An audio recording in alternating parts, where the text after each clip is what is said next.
Hi there, thanks for joining me. This is Darlene from darlenestampinspot.com. I'm an independent Stampin' Up! Demonstrator in the US, and in this video tutorial I'm showing you how to make this fun card from start to finish.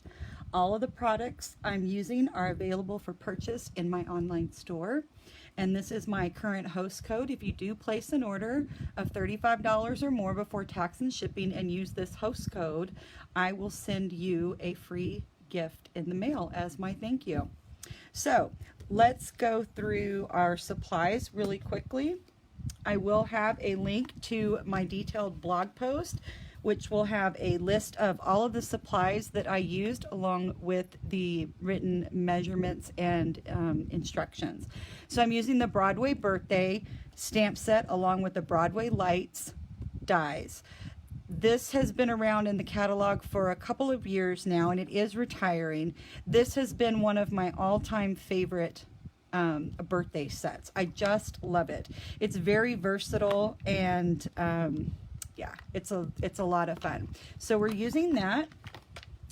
And my ink pads that we're using today, I've got Tuxedo Memento Black, Night of Navy, Crushed Curry, Poppy Parade, and Garden Green. And for consumables, I've got a card base of Crushed Curry, and this is 5.5 by 8.5, and I've scored that in the middle at 4 1/4. I have a scrap for punching using the classic label punch. Another piece of Crushed Curry, and this is 2 1/4 by 4. Also in Poppy Parade, 2 1/4 by 4. Poppy Parade, that is 5.5 by 3 3/16. And if you're unsure or just unfamiliar with how to read your Stampin' Trimmer measurements, 3/16 is the measurement right before the quarter. So right before 3 1/4 is 3 3/16. Okay, you could do 3 1/4 if you wanted to. I just liked that nice skinny border. And then I have for the inside of the card, Whisper White, and this is 4 by 5 1/4. My Designer Series paper is from the Country Club Designer Series paper pack, and this is cut to 3 by 5.5. I have my Whisper White envelope, and then I just have a 1/4 sheet of Whisper White for my stamping and die cutting. So let's get started with that. We're going to stamp on this. I'm going to stamp on my envelope and my piece for the inside along with our scrap. So let me put these other pieces off to the side. We'll start with our Memento Black.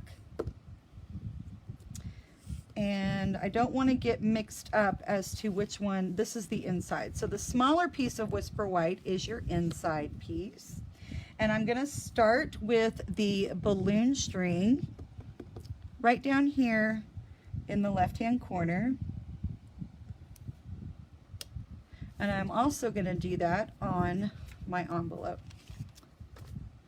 Got all the supplies out. You might as well do your inside and your envelope at the same time you're making the card. At least that's what I try to remember to do. Okay, and then we're going to need 2 more of the balloon strings to die cut. So yeah, go right here. And then I'll turn it and get another one right there.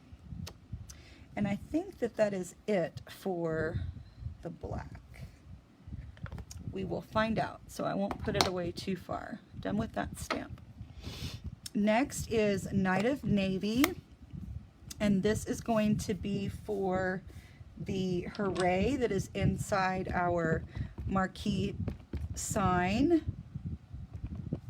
And I'm going to stamp that about right there. Should be good. This is a really dark, deep ink, so I like to hold it there for 5 Mississippis is what I always tell everybody in class. let that ink have time to transfer to the cardstock. Our cardstock is formulated to receive our inks very well, but you do have to let it sit there for just a minute, let it soak in, and you'll get a nice, great, I mean, just look how beautiful that is. Okay, so one more thing with the Night of Navy. I'm going to bring back the inside of my card and the sentiment that says it's your, nope, let's celebrate you. And that looks like it got put on my block crooked, so I'm going to set this back down on my grid paper. Pick that back up. It is a, you know, see-through stamp, but it had kind of gotten curved and I want it to be in a straight line. So I'm just going to stamp this the best I can and hope for the best. This is not as solid of an image, so you probably don't need as much time. Beautiful. Okay, so that, well, not yet. We're just done with that stamp and we're done with the ink. Oops, I am so sorry. We're done with the Night of Navy ink. Okay, so next we're going to grab the crushed curry. Kind of going back and forth here. You can stamp these in any order you would like. I just like to, the crushed curry is lighter than the red or the green, and so I kind of wanted to get that on my, I wanted to get that one on the stamp first. I've got my chamois off to the side. That's the only thing we're using the crushed curry ink pad for. Next is Poppy Parade. And we need one balloon here. Okay. And then on the inside of our card, you could do this, your envelope and your inside of the card, you could do whatever color combo you wanted that goes with your designer paper. I just really love Poppy Parade. I'm so glad it came back.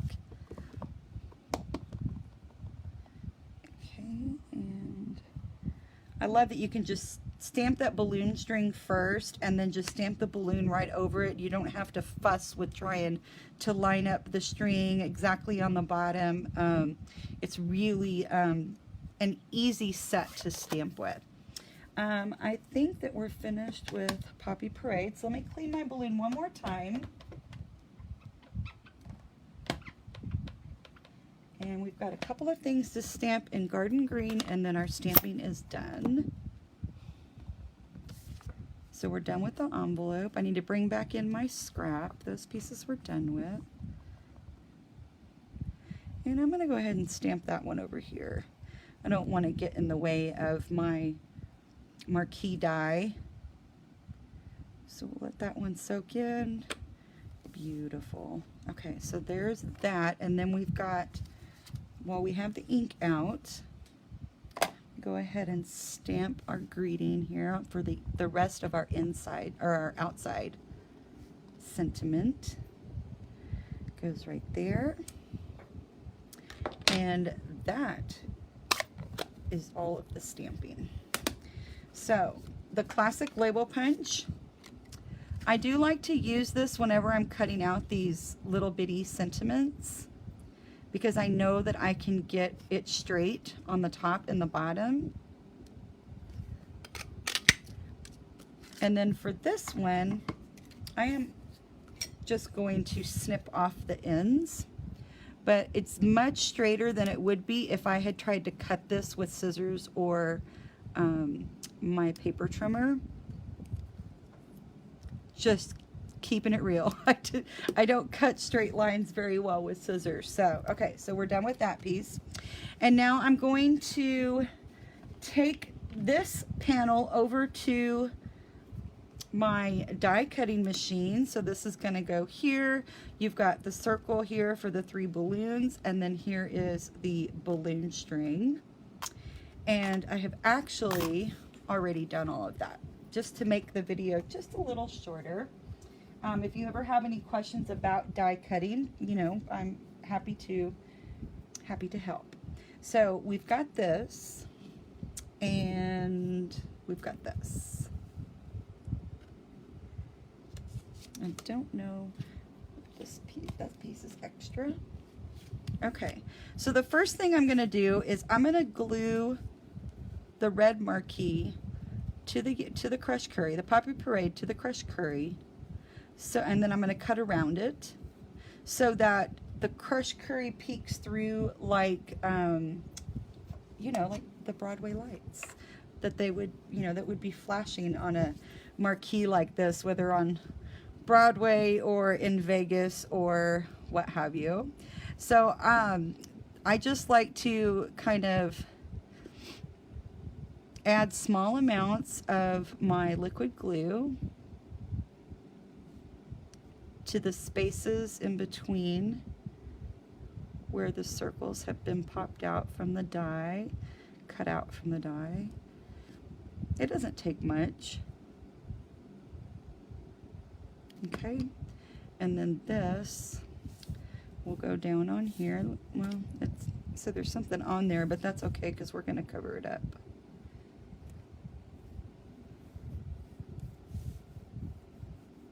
Now, the other thing is, the reason why I didn't cut the same frame in the crushed curry and just put the two together is because it would have cut out the holes for the lights, and I didn't want to have to mess with trying to pop those back in. And yeah, so this is just how I found it to be easy for me. And then we're just going to do a quick little trim resting my scissors along that Poppy Parade frame. And I'm just going to cut this out. It only takes a second or two. It's not like fussy cutting, which can, I mean, I guess it is fussy cutting, but it's pretty straightforward. I'm keeping the blade of my scissors pushed up next to that Poppy Parade so that I don't cut into the Poppy Parade. And then also to make sure that you're not going to see any of that crushed curry peeking out from the edges where I don't want it. There we go, not too bad. I'm going to take I'm going to use snail for this one. Oh, and it's on its last couple of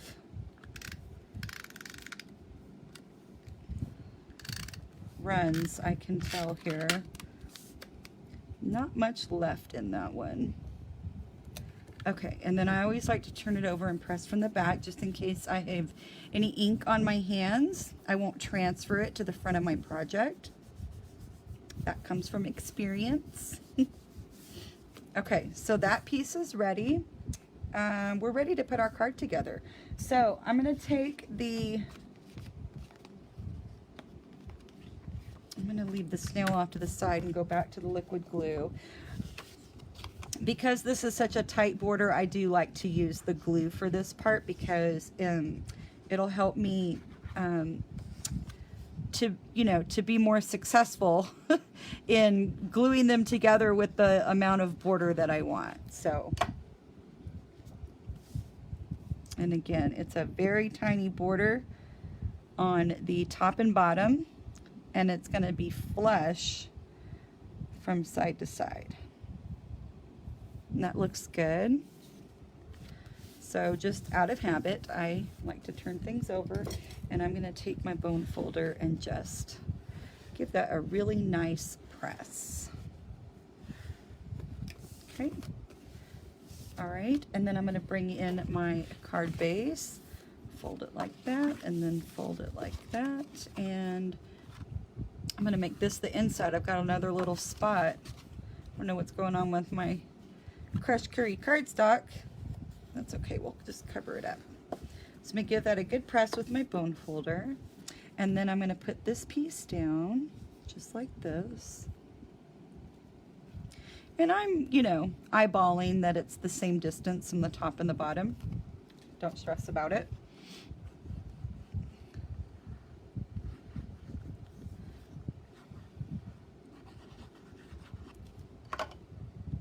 I am going to turn it this way just because it's a little easier for me to make sure that I'm all the way to the edge. And I am about 1/2 inch from the top and the bottom. I love to use my grid paper to be able to tell that. So each one of these squares is 1/4. So I've got 2 squares before my paper starts, and then 2 squares.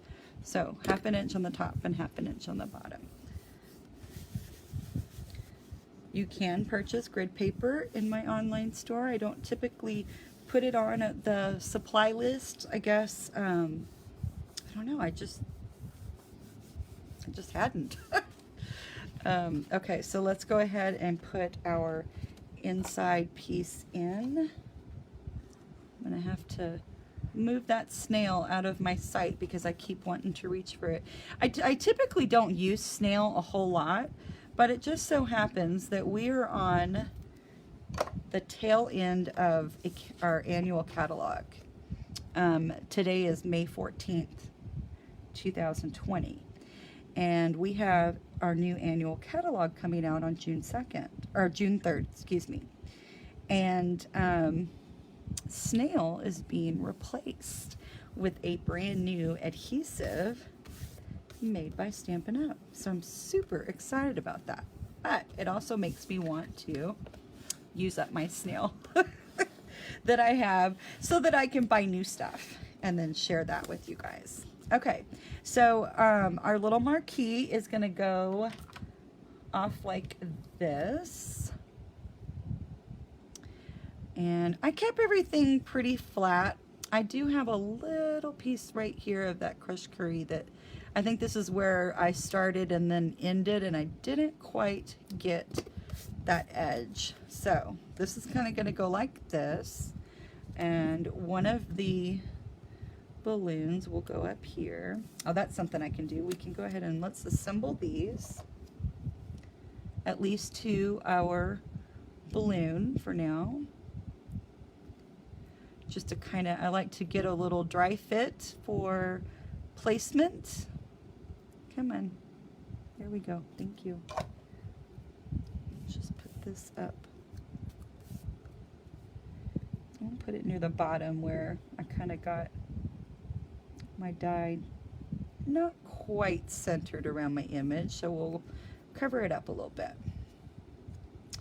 Okay, and then we've got this one.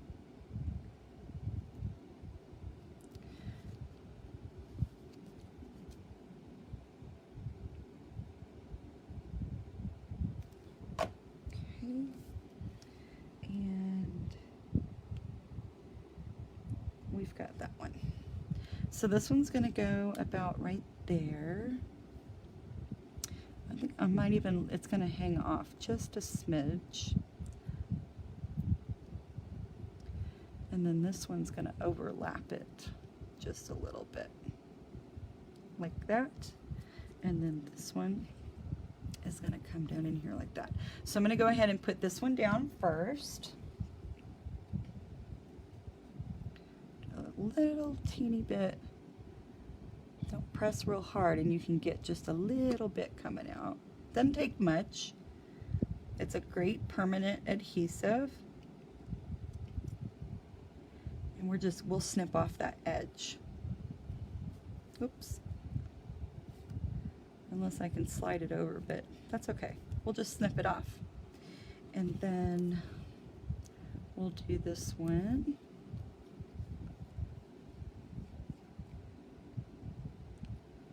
I thought that this would make a really great masculine birthday card. I know I've got dudes in my family, my dad, my son, 2 brother-in-laws, 3 nephews. That's it though. Well, and then of course my husband.